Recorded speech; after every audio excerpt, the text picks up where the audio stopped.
نستغفره ونستعينه من يهده الله فلا مضل له ومن يضلل فلا هادي له وأشهد أن لا إله إلا الله وحده لا شريك له وأشهد أن محمدا عبده ورسوله أما بعد فإن خير الحديث كتاب الله وخير الهدي هدي محمد صلى الله عليه وسلم وشر الأمور محدثاتها وكل محدثة بدعة وكل بدعة ضلالة وكل ضلالة في النار.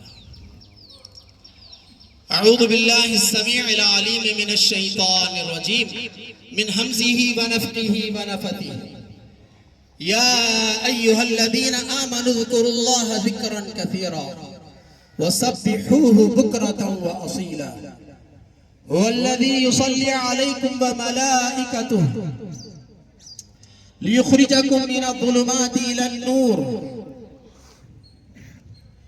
إنه وكان بالمؤمنين رحيما. معزز سامعین، الحمد للہ الذی بنعمته تتم الصالحات. رمضان کی عبادتوں سے ہم فارغ ہو آئے الحمدللہ. رمضان کے 30 روزے اور اس کی راتوں کا قیام. اللہ کے نبی صلی اللہ علیہ وسلم نے ارشاد فرمایا من صام رمضان ایمانا واحتسابا غفر له ما تقدم من ذنبه ومن قام ليلة القدر ایمانا واحتسابا غفر له ما تقدم من ذنبه. تمام آیات سے اور روایات صحیحہ سے آپ دیکھیں گے تو پتا چلے گا کہ اللہ تبارک تعالیٰ نے آیات میں اور نبی صلی اللہ علیہ وسلم نے احادیث میں دن کا پہلے ذکر کیا، صبح کا پہلے ذکر کیا، صبح پہلے شام بعد میں، دن پہلے رات بعد میں. جس موضوع پر بھی آپ آیات اور احادیث دیکھیں گے یہی ملے گا. ہاں کچھ ضعیف روایتوں میں رات پہلے ہے یا کچھ آیات میں رات کا پہلے ذکر آتا ہے، اس کا کچھ مطلب ہوتا ہے، اس کی کچھ تفسیر ہوتی ہے، اس کا سیاق و ضباط کے ساتھ آگے پیچھے والی آیتوں کے ساتھ اس کا تعلق ہوتا ہے. جیسا کہ ابھی ہم نے سماعت فرمائی. ایک بات یاد رکھیے، چاند دیکھ کر تراویح شروع کرو کوئی روایت نہیں. حدیث من صام رمضان، جس نے رمضان کے روزے رکھے، روزے پہلے ہیں، صیام پہلے ہیں، ایمان و احتسابا، ایمان کی حالت میں یعنی کہ مسلمان ہو کر ثواب کی نیت سے، تو اس کے پچھلے گناہ معاف ہوتے ہیں. اسی طرح راتوں کے قیام کے بارے میں بھی، اور یہ روایت جو بخاری مسلم کی آپ کے سامنے پیش کی جو اس کے اندر لیلۃ القدر کا ذکر آتا ہے کہ جو لیلۃ القدر کو قیام کرے ایمان کی حالت میں ثواب کی نیت سے، اس کے پچھلے گناہ معاف ہوتے ہیں. دیکھیے دن پہلے رات بعد میں، تاریخ صبح سے شروع ہوتی ہے. ایسی روایتیں بھی ملتی ہیں. چنانچہ رمضان سے فارغ ہونے کے بعد پیغام کیا ہے؟ بس ذمہ داری ختم. دیکھیے روایتیں موجود ہیں. اللہ کے نبی صلی اللہ علیہ وسلم نے ارشاد فرمایا، روایت سلمان فارسی سے رضی اللہ عنہ کہتے ہیں کہ رسول اللہ صلی اللہ علیہ وسلم نے ارشاد فرمایا کہ رباط یوم و لیلۃ، ایک دن اور ایک رات وطن کی سرحد کی حفاظت کرنے میں لگا ہوا ہے، خیر، یہ بہتر عمل ہے. رمضان میں یا رمضان کے بعد کے اعمال میں انسان کو ایکٹیو رکھا گیا، فعال رکھا گیا، بس ٹھپ ہو گیا، ایسا نہیں ہے. رباط یوم و لیلۃ خیر، سرحد کی حفاظت میں، وطن کی حفاظت میں سرحد پر اگر ایک دن اور ایک رات بھی اگر تعیناتی ہوئی ہے، یہ بہتر ہے. کس سے؟ صیام و شہر و قیام، ایک مہینے کے صیام یعنی کہ روزوں سے اور اس کے راتوں کے قیام سے. یہاں پر بھی دیکھیے صیام پہلے رات بعد میں، دن پہلے رات بعد میں. آپ یہ سوچ سکتے ہیں کہ بار بار اس بات پر کیوں توجہ دلائی جاتی ہے؟ بھائی یہ ایمان کا مسئلہ ہے. اس کے خلاف پہ جانے میں اللہ کے نبی اللہ تعالیٰ نے قرآن میں فرمایا انما النسیء زیادۃ فی الکفر، یہ نسی کا عمل ہے، کسی وقت کو اس کے اصلی وقت سے ٹال دینا، کسی دن کو اس کے اصلی دن سے ٹال دینا، کسی مہینے کو اس مہینے کے نام سے اس کی جگہ سے ہٹا کر دوسرا مہینہ طے کر دینا، یہ نسی کا کفر کا عمل ہے۔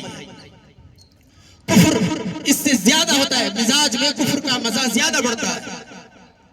تو لہذا اللہ کے نبی صلی اللہ علیہ وسلم نے ارشاد فرمایا لا تدخلوا الجنت حتی تؤمنوا، بنا ایمان کے جنت میں نہیں داخل ہو سکتے، اس کا اپوزٹ کفر ہے۔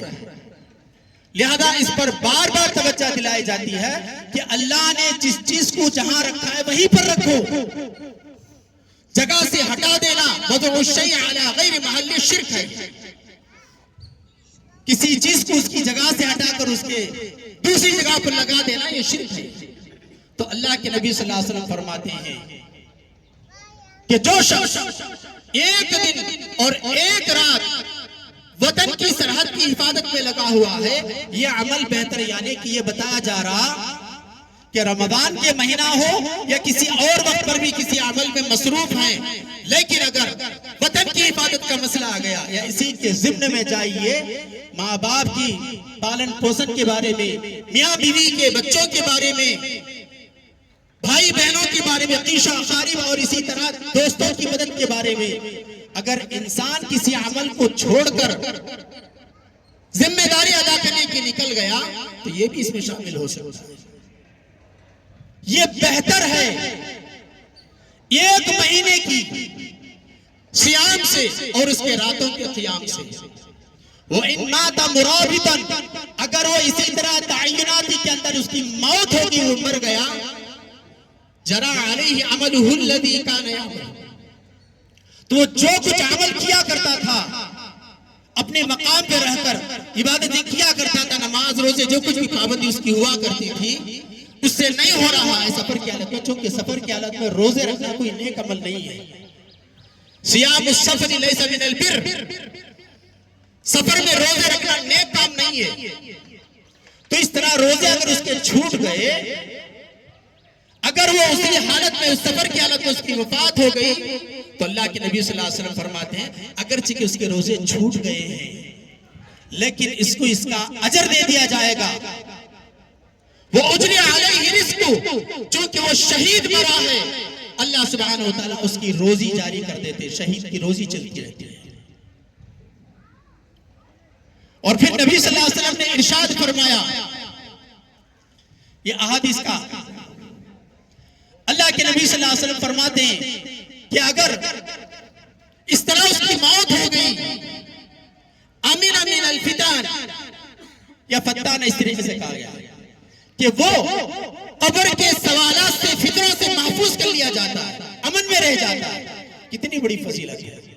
رمضان کے بعد ساکت ہو جانا، ایک دم ہکا بکا بیکار رہ جانا، اسلام میں محبوب عمل نہیں ہے۔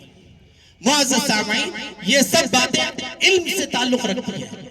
اللہ تبارک تعالیٰ جو سورہ احزاب کی آیت کریمہ جو پڑھائی گئے، اللہ تعالیٰ فرماتے ہیں یا ایھا الذین آمنوا اذکروا اللہ ذکرا کثیرا، اے ایمان والو اللہ کا کثرت سے ذکر کرو۔ ذکر کرو مطلب کیا ہے؟ الا بذکر اللہ تطمئن القلوب، سنو اللہ کے ذکر سے دلوں کو اطمینان ملتا ہے۔ دو باتیں یہاں، ذکر اللہ ای کتاب اللہ، یعنی کہ اللہ کا ذکر سے مطلب کتاب اللہ مراد ہے۔ کتاب اللہ کو کثرت سے پڑھا کرو۔ کیوں؟ اسلام میں جو کچھ بیان کی گئی وہ باتیں انسان کی کنفیوژن کو دور کر دیتی ہیں، یہ علم کی بنیاد پر ہے۔ کتاب کو غور سے اگر مطالعہ کریں گے، تدبر سے کریں گے تو پتہ چلے گا۔ تطمئن القلوب، دلوں کو اطمینان ملتا ہے۔ ابراہیم علیہ السلام کے بارے میں یاد رکھیں، سورہ بقرہ میں انہوں نے کہا اللہ سے، اے اللہ تو مجھے دکھا تو مردوں کو کیسے زندہ کرتا ہے۔ اللہ نے کہا اولم تؤمن، کیا ایمان نہیں ہے کیا کہ اللہ تعالیٰ مردوں کو زندہ کرنے والا ہے؟ ابراہیم علیہ السلام نے کہا کہ بلا، کیوں نہیں، ایمان تو ہے، ولیکن لیطمئن قلبی، لیکن میں یہ چاہتا ہوں کہ میرے دل کو اطمینان مل جائے۔ تو اس طرح اگر قرآن کی تلاوت اگر کریں گے، تدبر کریں گے، اطمینان قلب ملے گا، ہاں یہی صحیح ہے۔ ورنہ سرسری نظر اگر قرآن پر اگر گزار لیں گے تو بس ایسا ہے جیسا کہ پانی کا نالا بہتا جا رہا ہے، کچھ بھی اثر نہیں ہوگا۔ معزز سامعین، تو اس طرح اگر ہم قرآن کی آیات پر تدبر کریں گے تو یہ بات عیاں ہو جائے گی کہ حق کیا ہے، باطل کیا ہے، سچ کیا ہے، جھوٹ کیا ہے۔ تو اس کے بعد اللہ نے ارشاد فرمایا وَسَبِّحُوهُ بُكْرَةً وَأَصِيلًا، صبح شام اس کی تسبیح بیان کرو۔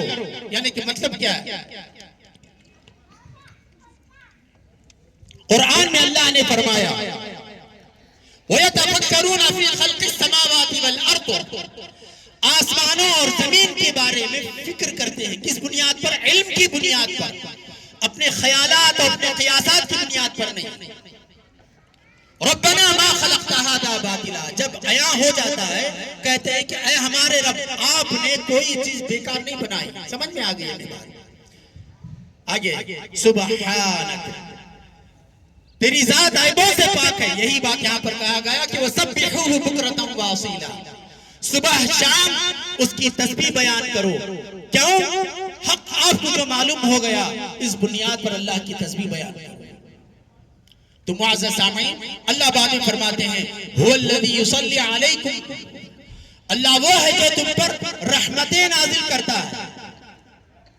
اللہ تعالیٰ اپنے بندوں پر مہربان ہے۔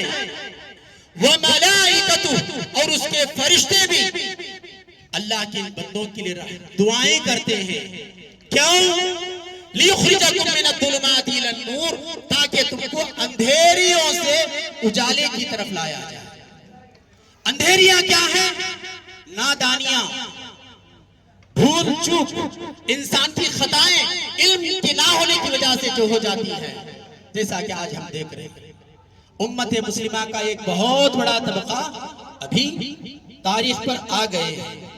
آج اللہ کے فضل و کرم سے کتنے ملکوں میں عید ہو رہی ہے، لیکن پھر بھی پہچان نہ ہونے کی وجہ سے دوسرے یا تیسرے دن عید کی جائے گی۔ آج روزے رکھے جائیں گے کہ آج کا عید کا دن ہے، عید کے دن کا روزہ حرام ہے۔ تو مسلمانوں کو اگر تدبر اگر مل جائے قرآن مجید کا تو واضح ہو جائے گا کہ حق کیا ہے، باطل کیا ہے۔ تو یہ اندھیریاں ہیں جو علم نہ ہونے کی وجہ سے ہیں۔ اللہ تبارک تعالیٰ اپنے بندوں پر مہربان ہے۔ کتاب کو غور سے پڑھو، سمجھ میں آ جائے گی بات کہ حق کیا ہے، واضح کیا ہے۔ اللہ چاہتا ہے کہ اندھیریوں سے ایک اجالے کی طرف نکالا جائے۔ وَكَانَ بِالْمُؤْمِنِينَ رَحِيمًا، اس لیے کہ اللہ سبحانہ وتعالی ایمان والے بندوں پر مہربان ہے۔ اگر اس طرف توجہ کی جائے تو اللہ کی رحمت پا جائیں گے، اللہ کی مہربانیاں مل جائیں گی۔ معزز سامعین، علم کے نہ ہونے کا اثر ہے کہ انسان سے بھول چوک اور غلطیاں ہوتی رہتی ہیں۔ اللہ سے ہم دعا کرتے ہیں کہ اللہ تعالیٰ امت مسلمہ کو تدبر کرنے کی توفیق عطا فرمائے۔ آگے اس طرح جب انسان سے علم نہ ہونے کی وجہ سے غلطیاں ہو جاتی ہیں، ایک طرح کا فتنہ برپا ہو سکتا ہے۔ فتنہ یعنی کہ آزمائشیں۔ تو اس آزمائشوں کے بارے میں اللہ تبارک تعالیٰ نے سچ جان لینے کے بعد فرمایا کہ تم عمل کرنے میں جلدی کرو، تاخیر نہ کرو، تاخیر نہ کرو، حق پر آ جاؤ۔ روایت ہے صحیح مسلم، ابو ہریرہ رضی اللہ عنہ کہتے ہیں کہ رسول اللہ صلی اللہ علیہ وسلم نے ارشاد فرمایا بادروا بالاعمال فتنہ کقطع اللیل المظلم، اندھیری رات کی ٹکڑیاں کی طرح آنے والی فتنوں سے پہلے نیک اعمال کرنے میں جلدی کرو۔ بادروا بالاعمال، اعمال کرنے میں جلدی کرو۔ فتنے آنے والے ہیں، کیسے آنے والے ہیں فتنے؟ کقطع اللیل المظلم، اماواس کی رات جس طرح جادوگر شریر شرارت کرنے والے اپنے ہتھ کنڈے استعمال کرتے ہیں، اپنے کرتب استعمال کرتے ہیں، اس طرح کی فتنے پیدا ہونے سے پہلے نیک اعمال پر جلدی کرو۔ کیوں؟ یصبح الرجل مؤمنا ویمسی کافرا، ایسے حالات آئیں گے صبح مومن ہوگا شام کافر ہو جائے گا، صبح اور شام اگر تاریخ مغرب سے ہوتی تو شام کا پہلے ذکر آنا چاہیے. اور کیجئے یصبح مومنا ویمسی کافرا، صبح مومن ہوگا شام کافر ہو جائے گا. اور یمسی مومنا، یا شام کے وقت ایمان کی حالت میں ہوگا ویصبح کافرا، صبح ہوتے ہوتے کافر ہو جائے گا. حالات کس طرح بدلیں گے؟ یبیع الرجل دینہ بعرض من الدنیا، انسان اپنے دین کو بیچ دے گا دنیا کے سونے سے فائدے کے لیے. اجلا دیکھا اچھل گیا، پیلا دیکھا پھسل گیا، جسے محاورہ ہے تقریب میں. معزز سامعین، ایسے فتنے آنے سے پہلے جب انسان اپنے دین کو بیچ دے گا، جس پر تفقہ ہوا تھا، سمجھ آئی تھی، انسان پھسل جائے گا. دیکھا آپ نے، اپنے دین کو بیچ دے گا. اللہ سے ثابت قدمی رہنے کی دعا کرو. حالات ایسے آئیں گے کہ انسان اپنے دین کو بیچ دے گا دنیا کے تھوڑے سے فائدے کے لیے. بعرض من الدنیا، دنیا کے تھوڑے سے فائدے کے لیے اپنے دین کو بیچ دے گا. اللہ ہماری حفاظت فرمائے، آمین. معزز سامعین، آگے روایت سماعت کیجئے. روایت ہے، اللہ اکبر، اگر علم پر تدبر کیا جائے تو کتنی پیاری باتیں ہیں. ایک اور حدیث حذیفہ بن الیمان رضی اللہ عنہ سے، رازدار نبی صلی اللہ علیہ وسلم، روایت صحیح مسلم کی، وہ بیان کرتے ہیں ہر انسان کے ساتھ فتنے ہوتے ہیں نا، آزمائشیں ہوتی ہیں.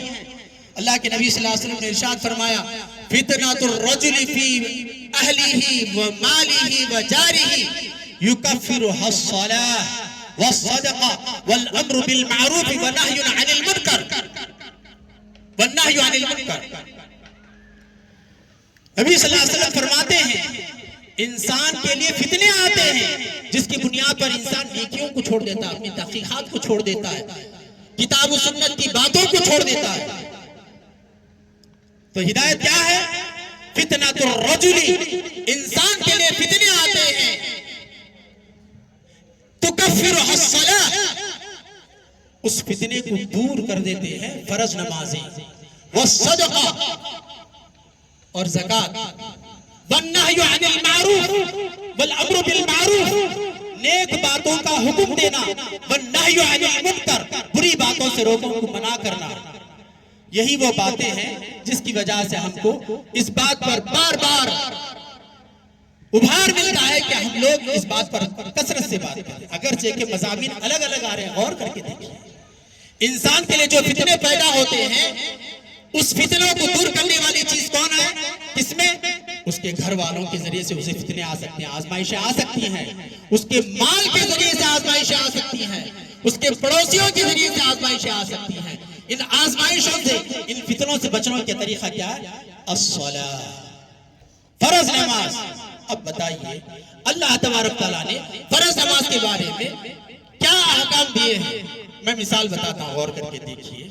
5 نمازیں ہیں. اگر آپ کی ظہر اور عصر چھوٹی ہوئی سمجھی ہے، جماع بین الصلاتین کر لینا چاہیے.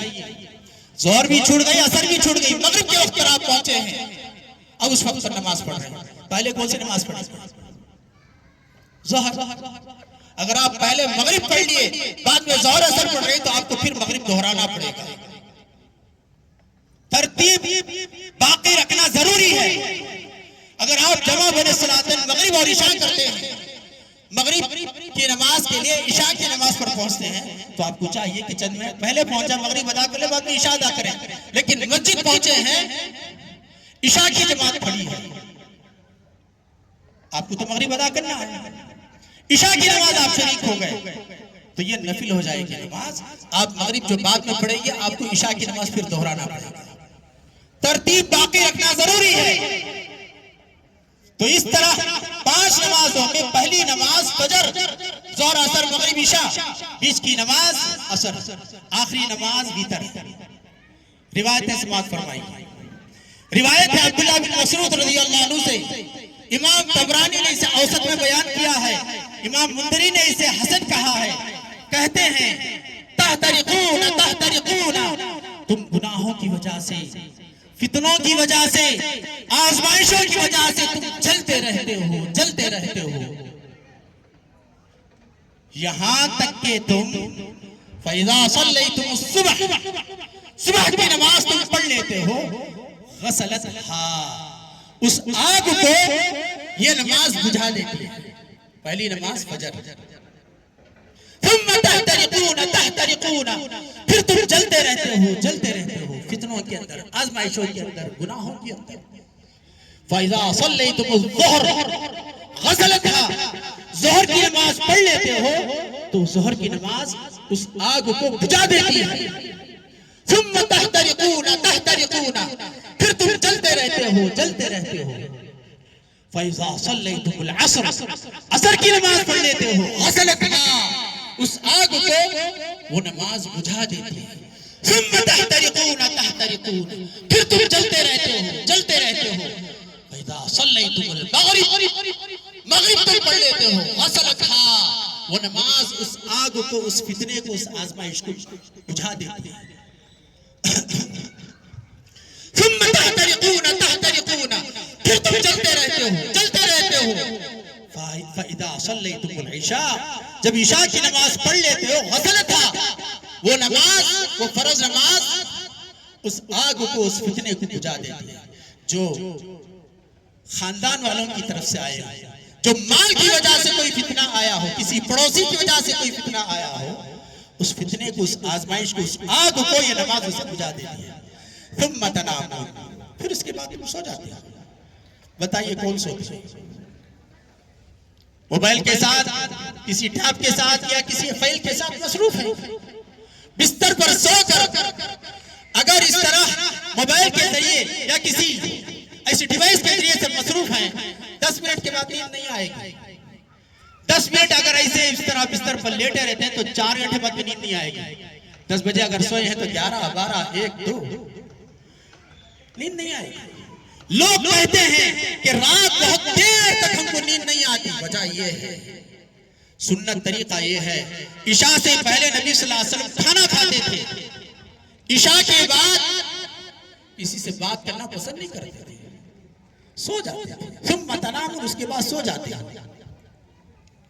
فَلَا يُكْتَبُ عَلَيْكُمْ حَتَّى تَسْتَيْقِظُوا، نیند سے بیدار ہونے تک تم پر کچھ ایسا لگتا نہیں ہے، پھر کچھ لکھا نہیں جاتا، کوئی گناہ بھی نہیں رہتا، اس لیے کہ نیند کی حالت میں انسان پر کچھ گناہ نہیں لکھا جاتا۔ تو معزز سامعین، یہ روایت ہمیں بتا رہی ہے کہ پہلی نماز فجر ہے، بیچ کی نماز عصر ہے، آخری نماز وتر ہے۔ اگر ترتیب ہم باقی نہیں رکھیں گے تو بہت کچھ گڑبڑ ہو جائے گا۔ مغرب کا اگر پہلی نماز اگر مانیں گے تو واجب سی بات ہے، لیکن علی بن ابی طالب رضی اللہ عنہ سے پوچھا گیا، ذر بن حبیش نے، صل عن الصلاة الوسطی، پوچھو بیچ کی نماز کون سی ہے؟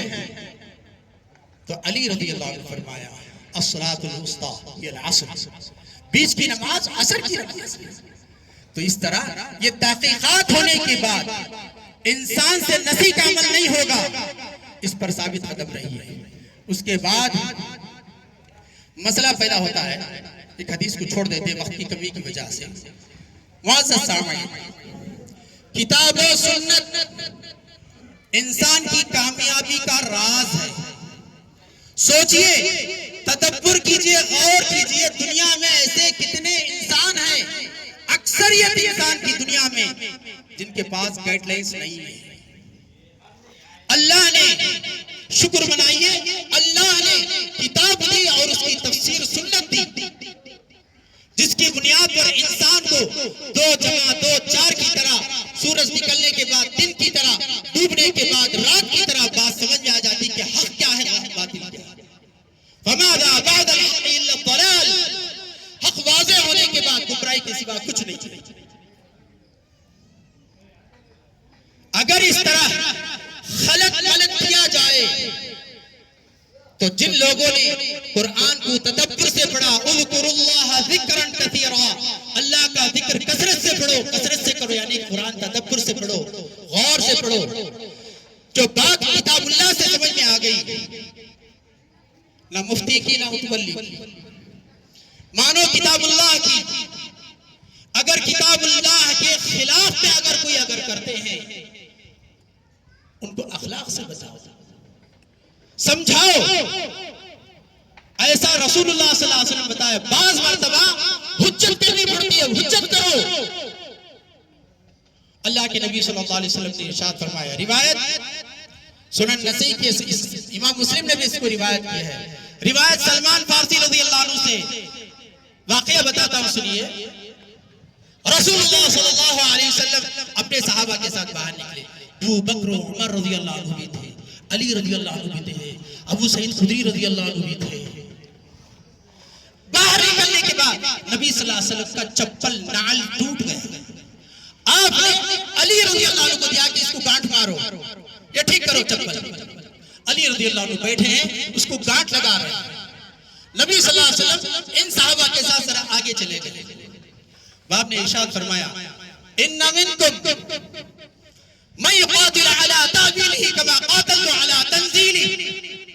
بے شک تم میں سے ایک شخص ایسا بھی ہے قرآن کی تعویل غلط کرنے کی وجہ سے لوگوں سے وہ لڑیں گے. کیا فرمایا؟ بے شک تم میں سے ایک شخص ایسا بھی ہے، لوگ یعنی کہ مسلمان قرآن کی غلط تعویل پیش کریں گے،